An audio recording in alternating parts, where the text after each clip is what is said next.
Bonjour à tous et bienvenue dans notre tout premier podcast by Reverdy. Toutes les 2 semaines, le mardi à 20h ou 20h30, vous pouvez nous retrouver en live sur Facebook et Instagram pour parler nutrition. Comment nourrir un cheval atteint de la maladie de Cushing? Comment complémenter un cheval souffrant de troubles articulaires? Quelle est l'importance des fibres dans la ration? Nous répondons à toutes vos questions avec l'un des 2 vétérinaires constituant notre pôle santé Reverdy.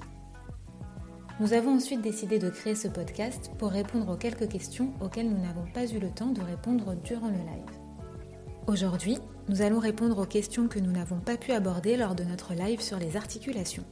Éparvin, Cushing, Poulinière, OCD, notre vétérinaire Cyril vous répond. Alors on commence avec la première question. Peut-on complémenter un cheval qui est aussi SME ou Cushing?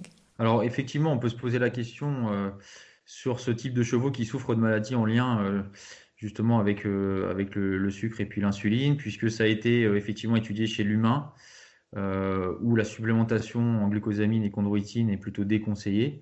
Maintenant, chez le cheval, il n'existe pas, à ma connaissance, d'études qui démontrent des effets secondaires d'une supplémentation en chondroprotecteur chez le cheval atteint de SME Cushing. Alors encore une fois, on recommande d'évaluer la balance bénéfice-risque, mais a priori, il n'y a pas de contre-indication à en donner chez les chevaux qui souffrent de ces maladies. Et que donner à un cheval qui souffre d'éparvin? Alors, l'éparvin donc, est une forme d'arthrose de l'articulation du jarret, ou en tout cas à un étage particulier de l'articulation du jarret, qui se traduit par une déformation au niveau antéro-interne de cette articule du jarret, justement. Donc, étant donné que c'est une forme d'arthrose, effectivement, la supplémentation en chondroprotecteur est recommandée. Alors là, encore une fois, on prendra en compte si on est sur une phase de crise arthrosique, en tout cas une phase inflammatoire avec un éparvin douloureux, auquel cas il faudra le gérer d'un point de vue médical dans un premier temps, et puis ensuite, effectivement, on pourra prendre le relais avec des chondroprotecteurs. Ensuite, on a une 3e question qui concerne l'élevage. Une poulinière peut-elle être complémentée?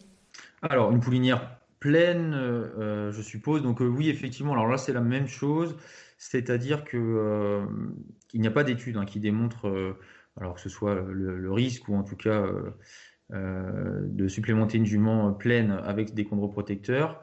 Chez l'humain, encore une fois, il est plutôt déconseillé de supplémenter la femme enceinte.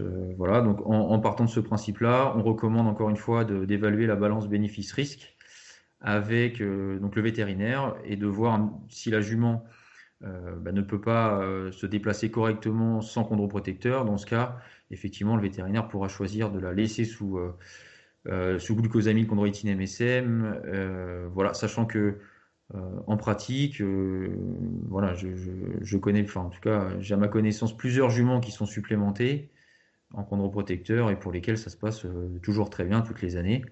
Et ce sont des juments qui ont des problèmes locomoteurs plutôt assez importants.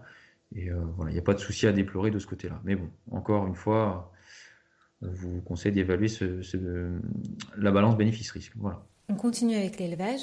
Est-ce qu'un jeune cheval nourri à l'aliment Reverdy Breeding doit être complémenté? Alors, donc l'aliment breeding déjà ne contient pas de chondroprotecteur, ça c'est le premier point.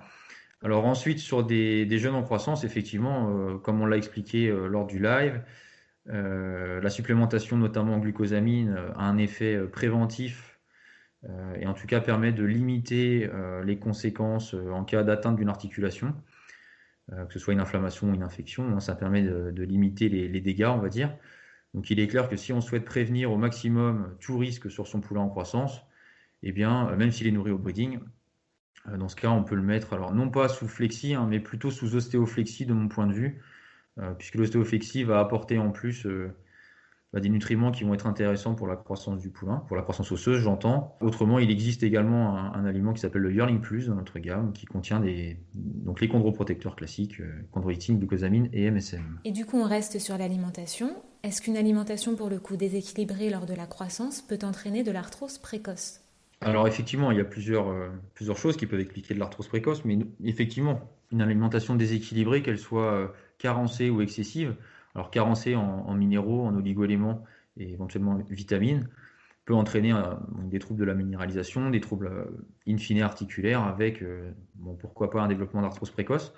Et c'est la même chose avec les excès, hein, notamment l'excès donc en amidon, qui est contenu notamment dans les céréales. Et donc un excès de céréales dans la réaction des jeunes peut également entraîner, alors, non pas de l'arthrose précoce en première intention, mais surtout donc, de l'ostéochondrose, donc un trouble de développement ostéo-articulaire qui va toucher les articulations et qui peut entraîner soit des fragments articulaires, soit des kystes osseux. Et dans ce cas, on peut avoir en seconde intention un développement d'arthrose lié à ces lésions donc primaires d'ostéochondrose.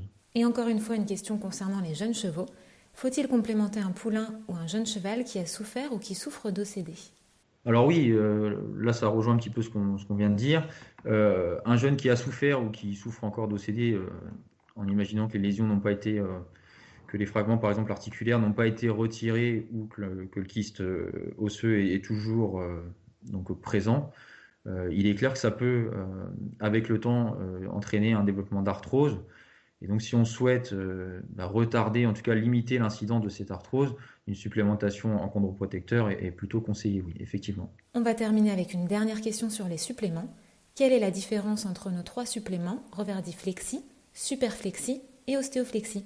Alors, c'est une bonne question. Alors déjà, je vous renvoie donc vers la vidéo Focus qui a été publiée cette semaine sur les réseaux, donc Instagram, Facebook et puis également YouTube. Après ça, pour juste résumer simplement, Flexi, Super Flexi, là, on est clairement sur une problématique articulaire. Donc, on a essentiellement donc, des chondroprotecteurs, on n'a que des chondroprotecteurs. Sachant que le Super Flexi contient en plus des extraits d'huile d'avocat et de soja, qui est un ingrédient qui présente des propriétés anti-inflammatoires, etc. Donc on a un petit plus avec effectivement le Super Flexi. Quant à l'ostéoflexi, là on va viser, en tout cas l'idée c'est de soutenir la croissance osseuse, tout en apportant donc 2 chondroprotecteurs, la glucosamine et le MSM, qui auront un intérêt, et surtout à titre préventif justement. L'idée avec l'ostéoflexie, c'est de soutenir à la fois la croissance et de prévenir les lésions articulaires. Merci Cyril, merci à tous d'avoir suivi cet épisode. Nous espérons que ce nouveau format vous a plu et vous donnons rendez-vous dès mardi prochain, 2 février, pour notre prochain live dans lequel nous parlerons de l'importance des fibres dans la ration, et la semaine suivante pour notre prochain podcast dans lequel nous aborderons les éventuelles questions auxquelles nous n'avons pas pu répondre pendant le live. À très vite!